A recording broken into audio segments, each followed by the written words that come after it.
श्री स्वामी समर्थ. जय जय स्वामी समर्थ. स्वामींचं नाव घेऊन मी या व्हिडिओला सुरुवात करते.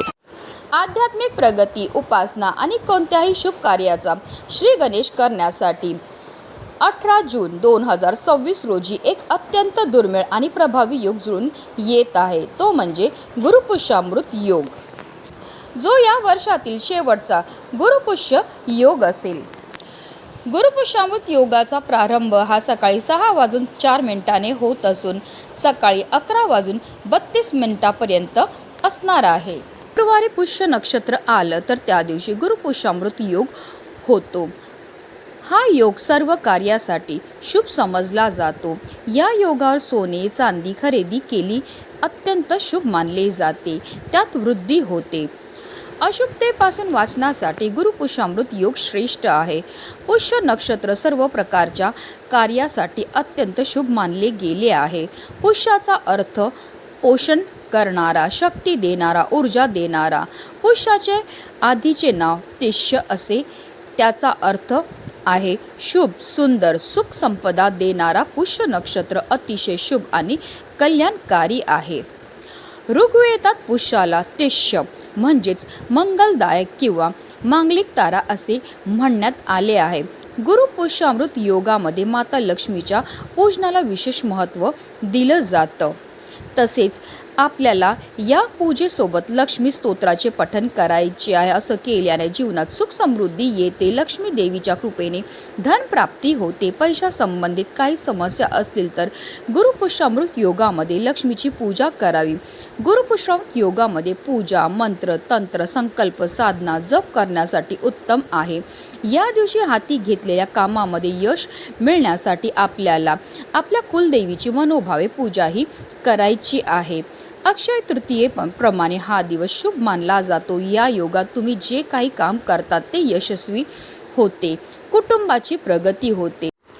पुष्य नक्षत्राला नक्षत्रामध्ये श्रेष्ठ मानले गेले आहे. तर गुरुवार हा बृहस्पती या शुभ ग्रहाचा वार असल्यामुळे ज्ञान, संपत्ती आणि समृद्धीचा कारक मानला जातो. पुष्य नक्षत्राचे स्वामी शनिदेव असून त्याचे देवता बृहस्पती आहे. गुरुवारचा संबंध भगवान विष्णू आणि बृहस्पती या दोघांशी असल्यामुळे या दिवशी केलेले कोणतेही उपाय किंवा सेवा अतिशय प्रभावी मानल्या जातात. शास्त्रानुसार लक्ष्मी देवीचा जन्म याच दिवशी झाला होता. त्यामुळे संपत्ती, सौख्य, समृद्धी आणि यशासाठी हा काळ अत्यंत अनुकूल मानला जातो. आणि म्हणूनच गुरुपुष्यामृत योगामध्ये आपल्याला काही प्रभावी उपाय आणि सेवा करायच्या आहेत. आणि म्हणूनच गुरुपुष्यामृत योगामध्ये आपण आवर्जून या झाडाला नक्की स्पर्श करायचं. या झाडाला स्पर्श केल्यामुळे आपल्या नशिबामध्ये नसेल ते सुद्धा आपल्याला प्राप्त होणार आहे. आपलं 7 पिढ्यांचं दारिद्र्य नष्ट होऊन आपली कितीही कठीणातील कठीण इच्छाही पूर्ण होणार. तर त्या कोणत्या झाडाला स्पर्श करायचा, कोणत्या वेळेस स्पर्श करायचा, त्याबद्दल सविस्तर आणि महत्त्वाची अशी माहिती मी तुम्हाला या व्हिडिओमध्ये देणार आहे. तर व्हिडिओ पूर्ण पहा. आणि जर चॅनलवर नवीन नसतील तर चॅनलला सबस्क्राईब करा आणि शेजारी बेल आयकॉनसुद्धा प्रेस करा, जेणेकरून तुम्हाला माझ्या नवनवीन व्हिडिओचं नोटिफिकेशन हे मिळत राहील आणि तुम्ही एक पण व्हिडिओ मिस करणार नाही.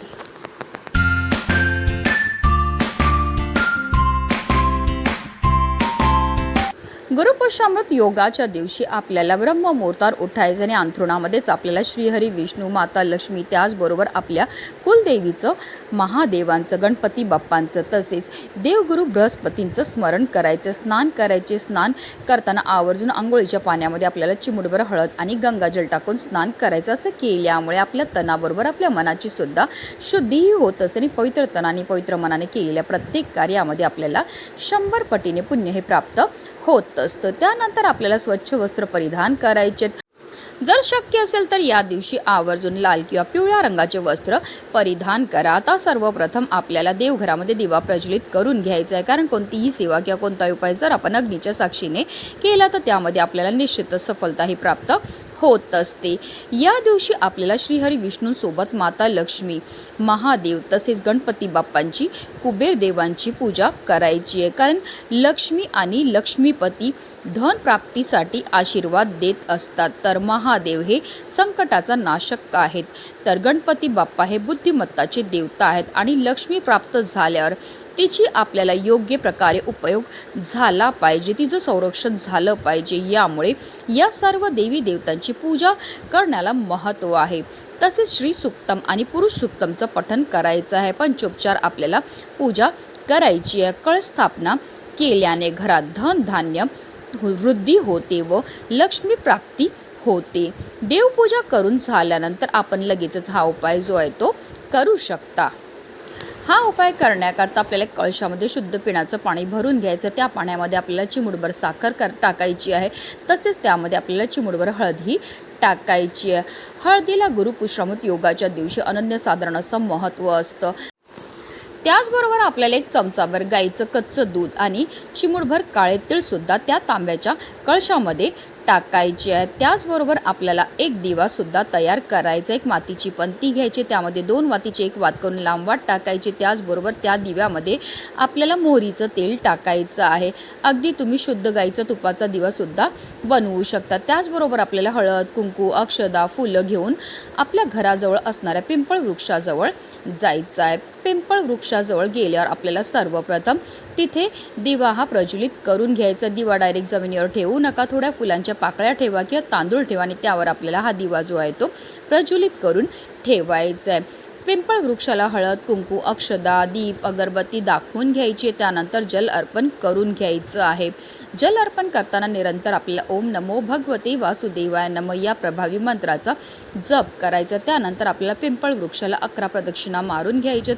प्रदक्षिणा करताना निरंतर आपल्याला ओम नमो भगवते वासुदेवाय नमः या प्रभावी मंत्राचा जप करायचा आहे. प्रदक्षिणा करून झाल्यानंतर पिंपळ वृक्षाला आपल्याला उजव्या हाताने स्पर्श करायचा. आपल्या मनातली इच्छा बोलायची आहे.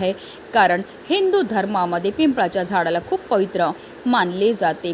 पिंपळाच्या झाडामध्ये ब्रह्मा, विष्णू, महेश म्हणजेच सर्व देवांचा निवास असल्याचं म्हटले जाते. एखाद्यावर शनिदेवाची नाराजी असेल तर पिंपळाच्या झाडाची पूजा करून त्याखाली दिवा लावल्याने ते शांत होऊ शकते. धार्मिक मान्यतानुसार पिंपळाचे झाड भगवान विष्णूचे दुसरे रूप मानण्यात आले आहे. या झाडाला श्रेष्ठ देववृक्ष असे नाव देखील मिळाले आहे. पद्मपुराणात असे सांगितले आहे की जी लोक पिंपळाच्या झाडाला नमन करतात आणि त्याची प्रदक्षिणा करतात त्याला खूप दीर्घायुष्य मिळते. तसेच पिंपळाच्या झाडाला पाणी अर्पण केल्याने या जगात केलेली सर्व पाप नष्ट होतात आणि मृत्यू पश्चात स्वर्गाची प्राप्ती होते. भगवान विष्णू पिंपळाच्या झाडाच्या मुळाशी, भगवान शंकर झाडाच्या खोडात, ब्रह्माजी कपाळावर वास करतात.